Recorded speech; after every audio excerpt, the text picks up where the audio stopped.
ये है मेरी client who got rid of acne permanently in just 3 months। सोचिए अगर ये एक्ने सिर्फ एक स्किन प्रॉब्लम नहीं बल्कि इंडिकेटर हो किसी बड़े प्रॉब्लम का, जिसको फिक्स नहीं किया तो वो आपके हार्मोनल प्रॉब्लम्स जैसे कि हाइपोथायराइडिज्म या मंथली साइकिल्स को भी इफेक्ट कर सकते हैं। इस वीडियो में मैं आपको उन रीजंस के बारे में बताऊंगा जिसकी वजह से आपको सीवियर एक्नेस हो रहे हैं and how to permanently get rid of it. But if you want to get rid of it you need to first understand it. आपके स्किन के 3 लेयर्स होते हैं। एक्ने जो आपको सबसे आउटर मोस्ट लेयर में दिखती है that is because of an infection in the sebaceous gland, जो कि आपके स्किन के सेकंड लेयर में होती है जिसे हम डर्मिस बोलते हैं। Sebaceous gland is the one which moisturizes your skin. The reason your acne is red on the top is because it is inflamed and it is white on the inside because it has pus in it. If you try to pop it up, the pus will release, आपको एक mark हो जाएगा and बहुत ही कम दिनों में वापस आपको एक acne हो जाएगा। And it never gets solved because the main reason is much deeper into the gut. आपका gut start होता है आपके mouth से and ends at anus.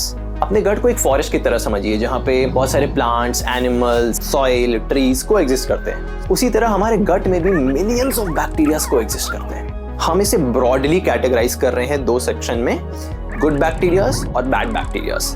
Good bacterias आपके गट की लाइनिंग को और गट की हेल्थ को प्रमोट करते हैं, बैड बैक्टीरियाज आपके गट हेल्थ को डिटेरियोरेट करते हैं। लेकिन कैसे? Just like us, the good bacterias and bad bacterias have their own favourite foods. जब आप गुड बैक्टीरियाज को उनके फेवरेट फूड देंगे तो आपकी गट की लाइनिंग जो एक बैरिकेड की तरह काम करती है उसको प्रमोट करती है, और बैड बैक्टीरियाज के फेवरेट फूड अगर खाएंगे तो उस बैरिकेड को तोड़ती है। चांसेस है आपने इसी लाइनिंग को रप्चर कर दिया है जिसकी वजह से आप harmful toxins easily blood streams में एंटर कर पा रहे हैं। फॉर एग्जाम्पल, अपनी गट लाइनिंग को एक रोड की तरह समझो। इनिशियली जब ये बनी थी तब तो बिल्कुल सही थी, but over a period of time traffic jam, harsh conditions, heavy vehicles, इन सब की वजह से इसमें क्रैक्स आने लग गई, which eventually leads to potholes, making the foundation of road weak.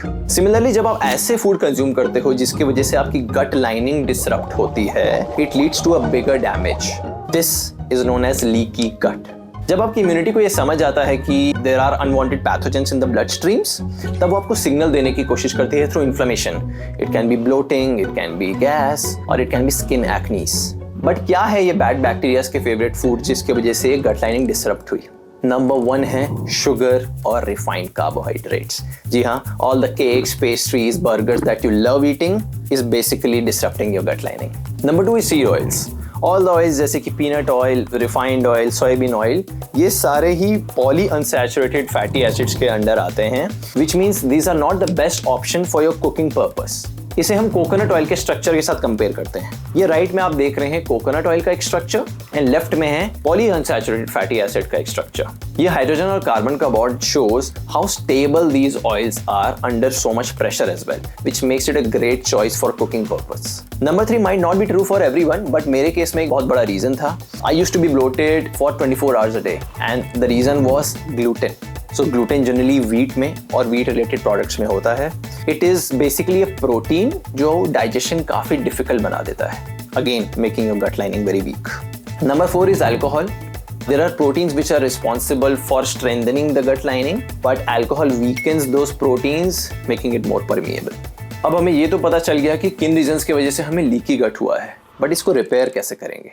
जिस तरीके से एक स्ट्रॉन्ग रोड बनाने के लिए we need good raw materials, बिल्कुल उसी तरीके से we need good ingredients for our gut lining. और हमारे केस में ये कौन लाएगा?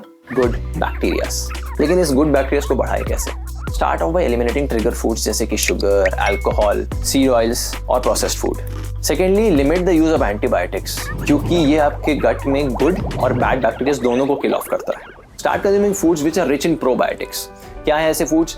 Curd, butter milk, kombucha, kefir, ये सारे फूड्स बहुत ही रिच होते हैं गुड बैक्टीरियाज में and it promotes the health of your gut lining. Anti inflammatory foods जैसे कि एग्स, घी, ट्यूमरिक, ये सारी चीजें आपको काफी हेल्प करेंगी। Include more of fibre rich foods. By fibre I mean green vegetables and fruits, क्योंकि जितनी ज्यादा डाइवर्सिटी होगी आपकी गट की उतना ज्यादा लाइनिंग स्ट्रेंथन होगा। Let me give you an example of a meal. इस मील में eggs is anti-inflammatory, spinach is a great source of fiber as well as micronutrients, and curd here is a great probiotic. In steps को follow करके आप permanently अपनी acnes को eliminate कर सकते हो फॉर श्योर। अगर इस टॉपिक से रिलेटेड आपको और कोई भी प्रॉब्लम्स है, do ask me in the comment section और यू कैन ईमेल मी। मिलते हैं नेक्स्ट वीडियो में, तब तक के लिए ओम नमः शिवाय।